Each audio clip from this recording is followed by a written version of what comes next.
ಮಹೇಶ್ವರ ಗುರು ಸಾಕ್ಷಾತ್ ಪರಬ್ರಹ್ಮ ತಸ್ಮೈ ಶ್ರೀ ಗುರುವೇ. ನಮ್ಮ ತಾಲೂಕಿನ ಎಲ್ಲ ಗುರುಗಳಿಗೆ ಹಾಗೂ ಗುರುಮಾತೆಯರಿಗೆ ಶಿಕ್ಷಕರ ದಿನಾಚರಣೆಯ ಶುಭಾಶಯ.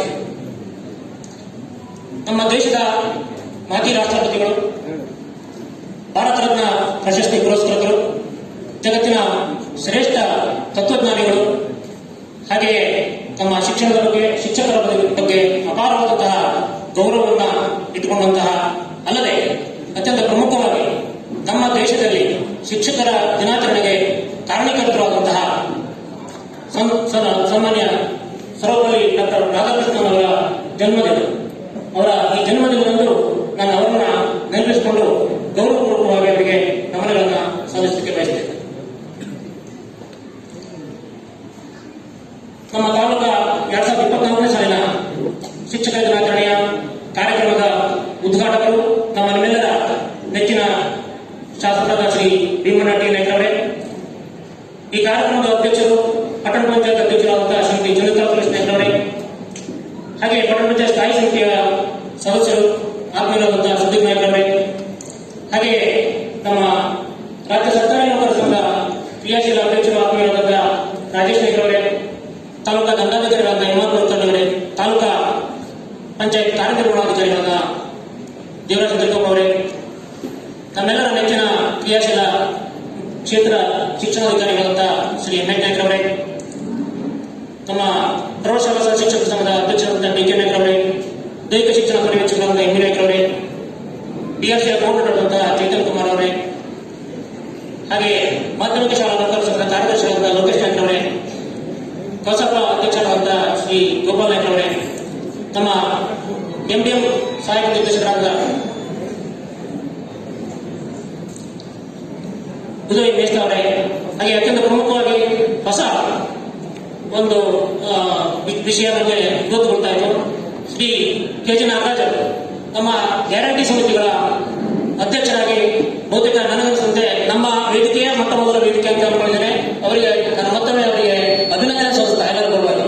ಆ ಗ್ಯಾರಂಟಿ ಹೇಳಿರುವ ನಮ್ಮ ತಾಲೂಕಿನ ಯಶಸ್ವಿ ಸಾಲ ಇರತಕ್ಕಂಥ ಮಾತನ್ನು ಹೇಳ್ತಾ ಅವರನ್ನ ಈ ಸಂದರ್ಭದಲ್ಲಿ ನಾನು ಸ್ಮರಿಸಿಕೊಳ್ತೇನೆ. ನಾನು ಈ ಸಂದರ್ಭದಲ್ಲಿ ಮೊಟ್ಟ ಮೊದಲಿಗೆ 2 ವಿಷಯಗಳನ್ನು ಪ್ರಸ್ತಾಪ ಮಾಡಲಿಕ್ಕೆ ಬಯಸ್ತೇನೆ.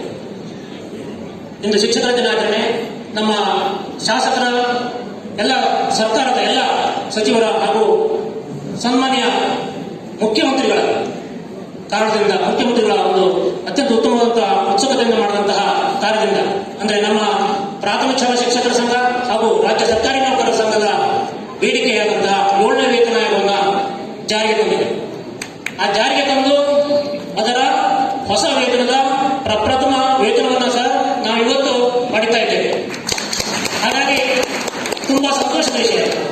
ಅದೇನೋ ತಾಂತ್ರಿಕ ಕಾರಣದಿಂದ ನಿನ್ನೆ ಆಗಲಿಲ್ಲ, ಇವತ್ತಾಗಿದೆ. ಕಾರಣ ಇಷ್ಟೇ, ಇದಕ್ಕೆ ಬೇಕು. ಹಾಗಾಗಿ ಆ ಕಾರಣದಿಂದ ಎಲ್ಲ ಶಾಸಕರು ಹಾಗೂ ನಮ್ಮ ಜನಪ್ರಿಯ ಶಾಸಕರಾದ ಸನ್ಮಾನ್ಯ ಭೀಮಣ್ಣ ನಾಯ್ಕರವರ ಮೂಲಕ ಸಚಿವರು ಹಾಗೂ ಎಲ್ಲ ಸಹೋದ್ಯೋಗಿಗಳಿಗೆ, ಅತ್ಯಂತ ಪ್ರಮುಖವಾಗಿ ಸನ್ಮಾನ್ಯ ಶ್ರೀ ಸಿದ್ದರಾಮಯ್ಯ ಅವರಿಗೆ ನಾನು ಹೃತ್ಪೂರ್ವಕವಾದಂತಹ ಅಭಿನಂದನೆಯನ್ನ, ಕೃತಜ್ಞತೆಯನ್ನು ಸಲ್ಲಿಸಲಿಕ್ಕೆ ಬಯಸ್ತೇನೆ. ಹಾಗೆ ಮತ್ತೊಂದು ವಿಷಯ, ನಮ್ಮ ಪ್ರಾಥಮಿಕ ಶಾಲಾ ಶಿಕ್ಷಕರಲ್ಲಿ ಇರತಕ್ಕಂಥ ಪದವೀಧರ ಶಿಕ್ಷಕರ ಸಮಸ್ಯೆಗಳು, ಆ ಸಮಸ್ಯೆಗಳ ಕುರಿತಾಗಿ ನಮ್ಮ ಮಾರ್ಚ್ 2ನೇ ತಾರೀಕಿಗೆ ನಮ್ಮ ಸರ್ಕಾರಿ ಕಿರಿಯ ಪ್ರಾಥಮಿಕ ಶಾಲೆ ಕನ್ನಳ್ಳಿ ಈ ಶಾಲೆಗೆ ಸುವರ್ಣ ಮಹೋತ್ಸವದ ಉದ್ಘಾಟನೆಗಾಗಿ ನಮ್ಮ ಸನ್ಮಾನ್ಯ ಶಾಸಕರು ಆಗಮಿಸಿದರು. ಆ ಸಂದರ್ಭದಲ್ಲಿ ನಮ್ಮ ರಾಜ್ಯ ಸಂಘದ ಪ್ರಧಾನ ಕಾರ್ಯದರ್ಶಿಗಳಂತಹ ಚಂದ್ರಶೇಖರ್ ಮುಗ್ಲಿ ಅವರಿಗೆ ನಾನು ಇನ್ವಿಟೇಷನ್ ಕಳಿಸಿದ್ದೆ. ಅವರು ನನಗೆ ತಕ್ಷಣ ಫೋನ್ ಮಾಡಿ ಒಂದೇ ವಿಷಯ, ಸತೀಶ್ ಅವರೇ, ಇದು ನಿಮಗೆ ಒಂದು ಸುಯೋಗ. ಯಾಕೆಂದ್ರೆ ಸನ್ಮಾನ್ಯ ಮಧು ಬಂಗಾರಪ್ಪನವರು ನಮ್ಮ ಇಲಾಖೆ ಮಂತ್ರಿಗಳು, ಸನ್ಮಾನ್ಯ ಮಧು ಬಂಗಾರಪ್ಪನವರು ಯಾರಾದರೂ ರಾಜ್ಯದಲ್ಲಿ ಮಾತನ್ನ ಹೇಳಿದ್ದನ್ನ ಕೇಳದೇ ಇರುವಂತವರು ಅಂತಂದ್ರೆ ಸನ್ಮಾನ್ಯ ಶಾಸಕರಾದ ಶ್ರೀ ಭೀಮಣ್ಣ ನಾಯ್ಕರವ್ರದ್ದು ಒಂದೇ. ಹಾಗಾಗಿ ನೀವು ಇದೇ ಸದುಪಯೋಗ ಪಡಿಸಿಕೊಳ್ಬೇಕು. ನಮ್ಮ ರಾಜ್ಯದ ಪದವೀಧರ ಶಿಕ್ಷಕರ ಸಮಸ್ಯೆಗಳ ಬಗ್ಗೆ ಅವರಿಗೆ ಮನವರಿಕೆ ಮಾಡಿಕೊಟ್ಟು ಮಧು ಬಂಗಾರಪ್ಪನವರ ಮೂಲಕ ನಮ್ಮ ಬೇಡಿಕೆ ಈಡೇರುವಂತ ಕೆಲಸ ಮಾಡಬೇಕು ಅಂತ ಹೇಳಿದ್ರು. ಆ ವಿಷಯ ಆ ದೃಷ್ಟಿಯಿಂದ ನಾನು ನಮ್ಮ ಸುವರ್ಣ ಮಹೋತ್ಸವದಲ್ಲಿ ಅವರಿಗೆ ಮನವರಿಕೆ ಮಾಡಿಕೊಟ್ಟಿದ್ದೆ. ತನ್ಮೂಲಕ ಅವರು ಮಾನ್ಯ ಮಧು ಬಂಗಾರಪ್ಪನವರಿಗೆ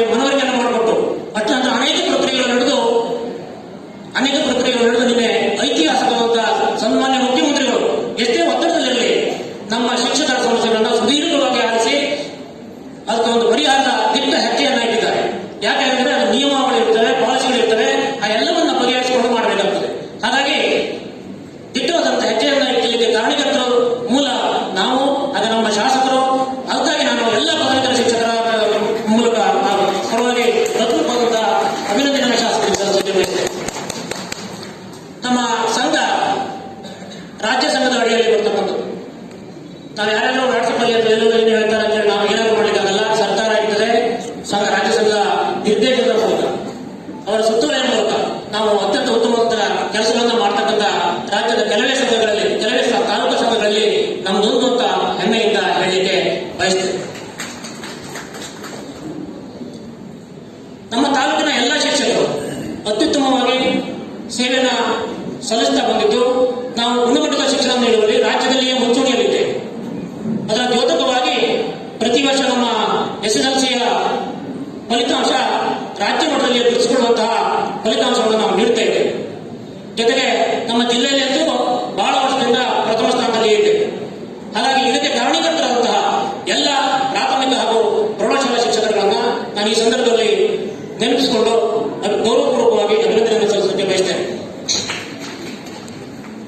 ಇಂದು ಡಾಕ್ಟರ್ ರಾಧಾಕೃಷ್ಣನ್ ಅವರ ತತ್ವಗಳು, ಸಿದ್ಧಾಂತಗಳು, ಆದರ್ಶಗಳನ್ನು ಮೆಲುಕು ಹಾಕುವುದರ ಮೂಲಕ ನಮ್ಮಲ್ಲಿರುವಂತಹ ಶಿಕ್ಷಕರನ್ನ ಜಾಗೃತಿಗೊಳಿಸಬೇಕು ಬರತಕ್ಕಂತಹ ಆಶಯ ನಮ್ಮೆಲ್ಲರ ಆಶಯ ಆಗಿದೆ. ಆ ದೃಷ್ಟಿಯಿಂದ ನಾವು ಕಳೆದ 3 ವರ್ಷಗಳಿಂದ ಶ್ರೀ ವಿಜಯ ಅವರು, ಧರ್ಮಾಧಿಕಾರಿಗಳು, ಶ್ರೀ ಶೃಂಗೇರಿ ಸಿದ್ದರಾಮಠ ಇವರ ಸಂಪೂರ್ಣ ಸಹಕಾರದಿಂದ ಈ ಸ್ಥಳದಲ್ಲಿ ಅತ್ಯುತ್ತಮವಾಗಿ ನಮ್ಮ ಶಿಕ್ಷಕರ ದಿನಾಚರಣೆಯನ್ನ ಸಂಘಟಿಸುತ್ತಾ ಬಂದಿದ್ದೇವೆ. ಈಗಾಗಲೇ ಪ್ರತಿ ವರ್ಷದಂತೆ ಇಲ್ಲಿಯವರೆಗೆ ನಮ್ಮ ಶಿಕ್ಷಕರಿಂದ ಅನೇಕ ವಿವಿಧ ಸಾಂಸ್ಕೃತಿಕ ಕಾರ್ಯಕ್ರಮಗಳು ನಡೆದವು. ಅದರಲ್ಲಿ ಅತ್ಯಂತ ಪ್ರಾಮುಖ್ಯವಾಗಿ ರಾಜ್ಯ ಸರ್ಕಾರಿ ನೌಕರರ ಸಾಂಸ್ಕೃತಿಕ ಸ್ಪರ್ಧೆಯಲ್ಲಿ ಭಾಗವಹಿಸಿದಂತಹ ಮಹಿಳಾ ಶಿಕ್ಷಕಿಯರ ಡೊಳ್ಳು ಕುಣಿತ ಹಾಗೆ ಜಾನಪದ ನೃತ್ಯ, ವಿವಿಧ ಸಾಂಸ್ಕೃತಿಕ ಕಾರ್ಯಕ್ರಮಗಳನ್ನು ಅತ್ಯಂತ ಉತ್ತಮವಾಗಿ ಪ್ರಸ್ತುತಪಡಿಸಿದ್ದಾರೆ. ಈಗ ಸಭಾ ಕಾರ್ಯಕ್ರಮ, ಈ ಸಭಾ ಕಾರ್ಯಕ್ರಮ ನಂತರದ ಊಟದ ವ್ಯವಸ್ಥೆ ಪ್ರತಿ ವರ್ಷದಂತೆ ಇದೆ. ನಮ್ಮ ಶಾಸಕರು ಕಳೆದ ವರ್ಷ ನಮಗೆಲ್ಲ ಊಟದ ವ್ಯವಸ್ಥೆಗಾಗಿ ಧನ ಸಹಾಯವನ್ನು ಮಾಡಿದ್ರು. ಅವರನ್ನು ಈ ಸಂದರ್ಭದಲ್ಲಿ ನಾನು ನೆನಪಿಸಿಕೊಂಡು ಅವರಿಗೆ ಅಭಿನಂದನೆಯನ್ನ, ಧನ್ಯವಾದಗಳನ್ನು ಸಲ್ಲಿಸಲಿಕ್ಕೆ ಬಯಸ್ತೇನೆ. ನಮ್ಮ ತಾಲೂಕು ಪ್ರಾಥಮಿಕ ಶಿಕ್ಷಕರ ಸಂಘ ಹಲವಾರು ವರ್ಷಗಳಿಂದ ನಮ್ಮ ತಾಲೂಕಿನಲ್ಲಿ ಎಲೆಮರೆಯ ತಾಯಿಯಂತೆ ಕೆಲಸ ನಿರ್ವಹಿಸುತ್ತಿರುವ ಹಲವಾರು ಶಿಕ್ಷಕರಲ್ಲಿ 6 ಶಿಕ್ಷಕರನ್ನ ಆಯ್ಕೆ ಮಾಡಿ ಡಾಕ್ಟರ್ APJ ಅಬ್ದುಲ್ ಕಲಾಂ ಪ್ರಶಸ್ತಿಯನ್ನು ನೀಡುತ್ತಾ ಬಂದಿದೆ.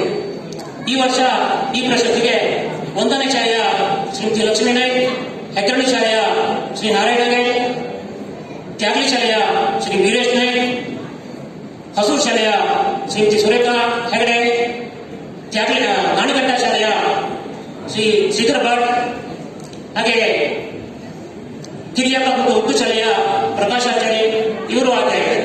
ಅವರಿಗೆ ನಾನು ಈ ಸಂದರ್ಭದಲ್ಲಿ ಅಭಿನಂದನೆ ಸಲ್ಲಿಸ್ತಾ, ಮಾನ್ಯ ಶಾಸಕರು ಈಗ ಆ ಪ್ರಶಸ್ತಿಗಳನ್ನ ಇಲ್ಲಿ ಪ್ರದಾನ ಮಾಡಲಿಕ್ಕಿದ್ದಾರೆ ಅಂತಕ್ಕಂಥ ವಿಷಯವನ್ನ ತಿಳಿಸ್ತಾ ಇದ್ದಾರೆ. ಹಾಗೆ ನಮ್ಮ ಜಿಲ್ಲಾ ಪ್ರಶಸ್ತಿಗೆ ಕೇಂದ್ರವಂತಹ ಶಿಕ್ಷಕರು ನಮ್ಮ ತಾಲೂಕಿನಲ್ಲಿ ಪ್ರತಿ ವರ್ಷವೂ ಇಲಾಖೆಯಿಂದ 3 ಜನ ಶಿಕ್ಷಕರಿಗೆ ಪ್ರಶಸ್ತಿಯನ್ನು ಕೊಡ್ತಾ ಇದೆ. ಹಿರಿಯ ಪ್ರಾಥಮಿಕ ವಿಭಾಗದಲ್ಲಿ ಅನುರಾಧ ಮಡಿವಾಡ ಕೊಡ್ತಣಿ ಶಾಲೆಯ ಶಿಕ್ಷಕಿ, ಹಿರಿಯ ಪ್ರಾಥಮಿಕ ವಿಭಾಗದಲ್ಲಿ ದರ್ಶನಕಾಂತ್ ಗುರುಪುತ್ರಿ ಶಾಲೆ, ಹಾಗೆ ಪ್ರೌಢಶಾಲೆ ವಿಭಾಗದಲ್ಲಿ ಬಿಳಿಗಿ ಪ್ರೌಢಶಾಲೆಯ ಶ್ರೀಮತಿ ವಿನೋದ್ ಭಟ್ ಅವರು ಆಯ್ಕೆಯಾಗಿದ್ದಾರೆ. ಈಗಾಗಲೇ ಮಾನ್ಯ ಶಾಸಕರಿಂದ ಅವರು ಪ್ರಶಸ್ತಿಯನ್ನ ಶಿಸ್ತಿಯಲ್ಲಿ ಸ್ವೀಕರಿಸಿದ್ದಾರೆ. ಅವರಿಗೆ ನಾನು ಶಿಕ್ಷಕ ದಿನೋತ್ಸವ ಸಮಿತಿ ಪರವಾಗಿ, ಎಲ್ಲ ಶಿಕ್ಷಕರ ಪರವಾಗಿ ಪೂರ್ವಕವಾದಂತಹ ಅಭಿನಂದನೆಯನ್ನ ಸಲ್ಲಿಸಲಿಕ್ಕೆ ಬಯಸ್ತೇನೆ. ನಾವು ಕಳೆದ ವರ್ಷ ಇದೇ ವೇದಿಕೆಯಲ್ಲಿ ಗುರುಭವನದ ಸಲುವಾಗಿ ಸನ್ಮಾನ್ಯ ಶಾಸಕರಿಗೆ ನಾವು ಮನವಿಯನ್ನು ಕೊಟ್ಟಿದ್ದೀವಿ. ಸನ್ಮಾನ್ಯ ಶಾಸಕರು ಹಾಗೂ ನಮ್ಮ ತಹಶೀಲ್ದಾರರ ಸಹಕಾರದಿಂದ ಒಂದಿಷ್ಟು ಪ್ರಕ್ರಿಯೆಗಳು ನಡೆದಿದ್ದು, ಆ ಒಂದು ಜಾಗದ ಮಂಜೂರಿಗಾಗಿ ಪ್ರಸ್ತಾವನೆಯನ್ನ ಬೆಂಗಳೂರಿಗೆ ಸಲ್ಲಿಸಿದ್ದೇವೆ. ಈ ಲೋಕಸಭಾ ಚುನಾವಣೆಯ ನೀತಿ ಸಮಿತಿ ಹೊಂದಿರುವುದರಿಂದ ಸ್ವಲ್ಪ ವಿಳಂಬವಾಗಿದೆ. ಆದರೆ ಮಾನ್ಯ ಶಾಸಕರ ಸಹಕಾರದಿಂದ ನಾವು ಆ ಜಾಗವನ್ನು ಮಂಜೂರಿ ಮಾಡಿಕೊಳ್ಳೋದಕ್ಕೆ ನಿರಂತರವಾಗಿ ಪ್ರಯತ್ನ ಮಾಡ್ತೇವೆ ಇರತಕ್ಕಂಥ ವಿಷಯವನ್ನ ತಮ್ಮೆದುರಿಗೆ ಪ್ರಸ್ತುತಪಡಿಸಲಿಕ್ಕೆ ಇಷ್ಟಪಡ್ತೇನೆ. ಶ್ರೀ ಭೀಮಣ್ಣ ನಾಯ್ಕರು ನಮ್ಮ ಶಿಕ್ಷಣದ ಬಗ್ಗೆ, ನಮ್ಮ ಶಾಲೆಗಳ ಬಗ್ಗೆ, ಸರ್ಕಾರಿ ಶಾಲೆಗಳ ಬಗ್ಗೆ, ಶಿಕ್ಷಕರ ಬಗ್ಗೆ ಅಪಾರವಾದಂತಹ ಗೌರವವನ್ನ ಹೊಂದುವಂತಹ ವ್ಯಕ್ತಿ. ಹಾಗೆ ಅವರು ನಮ್ಮ ತಾಲೂಕಿನ ಹಲವಾರು ಶಾಲೆಗಳಿಗೆ, ಪ್ರೌಢಶಾಲೆಗಳಿಗೆ, ಕಾಲೇಜುಗಳಿಗೆ ಭೇಟಿ ನೀಡಿ ಅಲ್ಲಿಯ ಕುಂದುಕೊರತೆಗಳ ಬಗ್ಗೆ, ಅಲ್ಲಿಯ ಅವಶ್ಯಕತೆಗಳ ಬಗ್ಗೆ ಅವರು ಹಲವಾರು ಸಂದರ್ಭಗಳಲ್ಲಿ ಅಲ್ಲಿಯ ವಿಷಯಗಳನ್ನು ಅವರು ತಿಳ್ಕೊಂಡು ತಿಳ್ಕೊಂಡು ಅದಕ್ಕೆ ಬೇಕಾದಂತಹ ಸೌಲಭ್ಯಗಳನ್ನ ವೈಯಕ್ತಿಕವಾಗಿ ಕೂಡ ಧನ ಸಹಾಯ ಮಾಡಿದ್ದಾರೆ. ಹಾಗೆ ಸರ್ಕಾರವನ್ನು ಕೂಡ ಅನೇಕ ಅನುದಾನದ ಅಡಿಯಲ್ಲಿ ಸೌಲಭ್ಯವನ್ನು ಒದಗಿಸಿದ್ದಾರೆ. ಅದೇ ರೀತಿ ನಮ್ಮ ಕಿರಿಯ ಪ್ರೌಢ ಶಾಲೆ ಗಂಗಡಿ ಶಾಲೆಗಳು ಕೂಡ ಅವರ ಶಾಸಕರ ಅನುದಾನದಲ್ಲಿ 4 ಲಕ್ಷ ರೂಪಾಯಿಯನ್ನ ಸ್ಯಾಂಕ್ಷನ್ ಮಾಡಿದ್ದಾರೆ. ಹಾಗಾಗಿ ನಾವು ಆ ಎಲ್ಲ ಶಾಲೆಗಳ ಪರವಾಗಿ ಹಾಗೂ ನಮ್ಮ ಶಾಲೆಯ ಪರವಾಗಿ ಸಾಮಾನ್ಯ ಶಾಸಕರಿಗೆ ವಿಶೇಷವಾದಂತಹ ಧನ್ಯವಾದವನ್ನು ಅಭಿನಂದನೆ ಸಲ್ಲಿಸುತ್ತೇವೆ. ಮುಂದೆ ಕೂಡ ಅವರ ರೀತಿಯ ಸೌಲಭ್ಯಗಳನ್ನು ಒದಗಿಸುತ್ತಾರೆ ಅಂತಕ್ಕಂಥದ್ರಲ್ಲಿ ಯಾವುದೇ ಬರಲ್ಲ. ಅದ್ರ ಜೊತೆಗೆ ಅವರು ಈ ಪ್ರವಾಹ ಪೀಡಿತರಲ್ಲಿ ಯಾವುದೇ ಕಷ್ಟದಲ್ಲಿರ್ತಕ್ಕಂಥ ಸಂದರ್ಭದಲ್ಲಿ ಅವರವರ ಮನೆಗಳಿಗೆ ಹೋಗಿ ವೈಯಕ್ತಿಕವಾಗಿ ಧನ ಸಹಾಯವನ್ನು ನೀಡಿದ್ದಾರೆ. ಹಾಗೆ ಸರ್ಕಾರಗಳು ಕೂಡ ವಿವಿಧ ಸೌಲಭ್ಯಗಳನ್ನು ಒದಗಿಸಿಕೊಟ್ಟಿದ್ದಾರೆ. ಇಂತಹ ಒಬ್ಬ ಶಾಸಕರು ನಮ್ಮ ಶಾಸಕರು ಎನ್ನುವಂಥದ್ದು ನಮ್ಮೆಲ್ಲರಿಗೂ ತುಂಬಾ ಹೆಮ್ಮೆಯ ವಿಷಯ. ಅವರು ಸರಳ ಸಜ್ಜನರು, ಶಿಕ್ಷಕರ ಬಗ್ಗೆ ಅಪಾರವಾದ ಗೌರವವನ್ನು ಹೊಂದಿರುವಂತವರು. ಅವರಂತೆಯೇ ಎಲ್ಲ ಜನಪ್ರತಿನಿಧಿಗಳು ನಮಗೆ ಸಹಕಾರವನ್ನು ನೀಡಬೇಕು ಅಂತಕ್ಕಂಥ ವಿಷಯವನ್ನು ನಾನು ಈ ಸಂದರ್ಭದಲ್ಲಿ ವಿನಿಸಿಕೊಳ್ತೇನೆ. ನಾನು ಕೇವಲ ಒಂದು 2 ವಿಷಯಗಳನ್ನು ಪ್ರಸ್ತಾಪ ಮಾಡಿ ನನ್ನ ಮಾತನ್ನು ಮುಗಿಸ್ತಾ ಇದ್ದೇನೆ.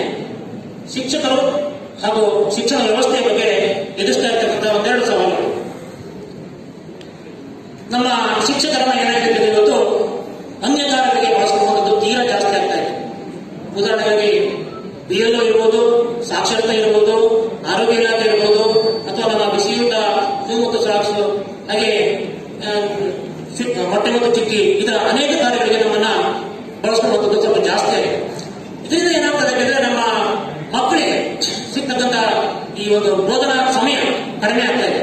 ದಯವಿಟ್ಟು ಆ ಕುರಿತು ನಮ್ಮ ಶಾಸಕರು, ಎಲ್ಲ ಜನಪ್ರತಿನಿಧಿಗಳು, ನಮ್ಮ ಸರ್ಕಾರಕ್ಕೆ, ಇಲಾಖೆಗೆ, ಎಲ್ಲ ಎಸ್ಟಿಎಂಸಿಗಳು ಮನವರಿಕೆ ಮಾಡಿಕೊಡಬೇಕು ಅಂತಕ್ಕಂಥ ಆಶಯವನ್ನ ಈ ಸಂದರ್ಭದಲ್ಲಿ ನಾನು ವ್ಯಕ್ತಪಡಿಸ್ತೇನೆ. ಅದರ ಜೊತೆಗೆ ನಾವು ಕಳೆದ ವರ್ಷ ಇದೇ ವೇದಿಕೆಯಲ್ಲಿ ಸನ್ಮಾನ್ಯ ಶಾಸಕರಿಗೆ ಹಾಗೂ ತಹಶೀಲ್ದಾರರಿಗೆ ನಮ್ಮ ಈ ಲೋಕಸಭಾ ಚುನಾವಣೆ ಮುಗಿದ ನಂತರ BLO ನಮ್ಮ ಶಿಕ್ಷಕರನ್ನ ಮುಕ್ತಿಗೊಳಿಸಿ ಪ್ರತ್ಯೇಕತೆಯನ್ನು ನಾವು ಹೇಳಿದ್ವಿ. ಸರ್ ಏನಾಗ್ತಾ ಇದೆ ಈಗ ಅವರು ಗೊತ್ತೇ ತಹಶೀಲ್ದಾರ್ ಕೂಡ ಒಪ್ಕೊಂಡಿದ್ರು. ಅದು ಈಗ ಮತ್ತೆ ಸ್ವಲ್ಪ ಜಾಸ್ತಿ ಆಗ್ತಾ ಇದೆ. ದಯವಿಟ್ಟು ಆ ಕೆಲಸವನ್ನ ನಮಗೆ ಈ ಸಲ ಮಾಡ್ಕೊಡ್ಬೇಕು ಅಂತಕ್ಕಂಥ ವಿಷಯವನ್ನ ಈ ಸಂದರ್ಭದಲ್ಲಿ ನಾನು ಎಲ್ಲರ ಪರವಾಗಿ ವಿನಂತಿಸ್ಕೊಳ್ತೇನೆ. ದಯವಿಟ್ಟು ಇವತ್ತು ಏನಾಗಿದೆ ಸರ್, ನಮ್ಮ BLO ಕೆಲಸ ಅಂತಂದ್ರೆ ನಮ್ಮ ಶಿಕ್ಷಕರು BLO ಕೆಲಸಕ್ಕೆ ಹೋದ್ರೆ ಶಾಲೆಯಲ್ಲಿ ಇರ್ತಕ್ಕಂಥ ನಮ್ಮ ತಾಲೂಕಿನಲ್ಲಿ ಹೆಚ್ಚು ಅಂದ್ರೆ HPS 2 ಅಥವಾ 3 ಜನ ಶಿಕ್ಷಕರಿದ್ದಾರೆ. ಒಬ್ರು BLO ಡ್ಯೂಟಿ ಮಾಡಿದ್ರೆ ನಮ್ಮ ಮಕ್ಕಳಿಗೆ ತುಂಬಾ ಆಗ್ತಾ ಇದೆ. ಹಾಗಾಗಿ ಇವತ್ತು ನಮ್ಮ ಶಿಕ್ಷಕ BLO ಸ್ನೇಹಿತರು ಬಹಳ ಜನ ಇದ್ದಾರೆ. ಅವರ ನೋವುಗಳನ್ನ, ಅವರ ವ್ಯಥೆಗಳನ್ನ ಏನಾದ್ರು ಹೇಳಿ ಅವಕಾಶ ಕೊಟ್ಟರೆ ಸಂಘಟನೆ ಕೂಡ ಅವರು ಹೇಳ್ತಾರೆ. ಅಷ್ಟೊಂದು ವ್ಯಥೆಗಳಿದೆ, ಅಷ್ಟೊಂದು ನೋವುಗಳಿದೆ ಸರ್. ಹಾಗಾಗಿ ದಯವಿಟ್ಟು ಆ ಒಂದು ವ್ಯವಸ್ಥೆಯನ್ನು ಬದಲಾವಣೆ ಮಾಡಲಿಕ್ಕೆ ಸಂಪೂರ್ಣವಾಗಿ ತಾವು ಸಹಕಾರ ಕೊಡಬೇಕು ಅಂತಕ್ಕಂಥದ್ದನ್ನ ಈ ಸಂದರ್ಭದಲ್ಲಿ ನಾನು ಪ್ರಸ್ತಾಪ ಮಾಡ್ತೇನೆ. ಹಾಗೆ ಮತ್ತೆ ಸರ್ ಈ ವರ್ಷ ನಮ್ಮ 20-25 ಶಿಕ್ಷಕರು ಈ BLO ಇರೋದ್ರಿಂದ ಆ ಶಾಲೆಯನ್ನು ತರಿಸ್ಕೊಳ್ಬೇಕು ಅನ್ನೋ ಉದ್ದೇಶದಿಂದ ವರ್ಗಾವಣೆ ಇರಬೇಕು. ಇಷ್ಟು ವರ್ಷ ಎಲ್ಲರಿಗೂ ತರಿಸ್ಕೊಂಡಿದ್ದಾರಲ್ಲ, ಹಾಗಾದ್ರೆ ನಾವು ಏನು ಮಾಡ್ಬೇಕಂತ ಹೋಗ್ತೀವಿ. ಎಲ್ಲ ರೀತಿಯ ಸೌಲಭ್ಯ ಆ ಶಾಲೆ ಇದೆ.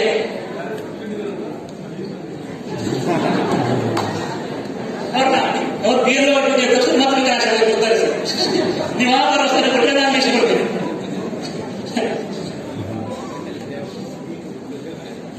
ಹಾಗೆ ಒಟ್ಟಿನಲ್ಲಿ ಯಾಕೆ ನಾನು ಈ ವಿಷಯವನ್ನು ಶಿಕ್ಷಣ ಸಂಘ ಅಧ್ಯಕ್ಷರು ಶಿಕ್ಷಕರ ಪರವಾಗಿ ಮಾತನಾಡ್ತಾರೆ ಹೇಳಬಹುದು. ದಯವಿಟ್ಟು ಹಾಗೆ ಅದರ ಜೊತೆಗೆ ನಮ್ಮ ಸರ್ಕಾರಿ ಶಾಲೆಗಳು ಈಗ ನಮ್ಮ ಸರ್ಕಾರಿ ಶಾಲೆಗಳ ಮಕ್ಕಳು ಓದ್ತಾ ಇದ್ದಾರೆ. ಬಡವರು, ದೀನದಲಿತರು, ಅನೇಕ ಹಿಂದುಳಿದವರು, ಎಲ್ಲ ಮಕ್ಕಳ ಭವಿಷ್ಯದ ದೃಷ್ಟಿಯಿಂದ ನಮ್ಮ BLO ಶಿಕ್ಷಕರನ್ನ ದಯವಿಟ್ಟು ಬಿಡುಗಡೆಗೊಳಿಸಿ, ಜೊತೆಗೆ ನಾವು ಅನ್ಯ ಕಾರ್ಯಗಳನ್ನ ಕಡಿಮೆ ಮಾಡಿಸಲಿಕ್ಕೆ ತಾವು ಸರ್ಕಾರದ ಒತ್ತಡ ಹಾಕಿಕೊಳ್ಳತಕ್ಕಂಥ ವಿಷಯವನ್ನ ಪ್ರಸ್ತಾಪ ಮಾಡ್ತಾ ಇದ್ದೇವೆ. ಮಾನ್ಯ ತಹಶೀಲ್ದಾರ್ ಅವರು ದಯವಿಟ್ಟು ನಮ್ಮ ಅನಿವಾರ್ಯ ಬೇರೆ ಬೇರೆ ಇಲಾಖೆಯ ನೀವು ನೌಕರರನ್ನ ಬಳಸ್ಕೊತಾ ಇದ್ದೀರಿ, ದಯವಿಟ್ಟು ಅವರನ್ನು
ಬಯಸುತ್ತಾ ಮತ್ತೊಮ್ಮೆ ಎಲ್ಲರಿಗೂ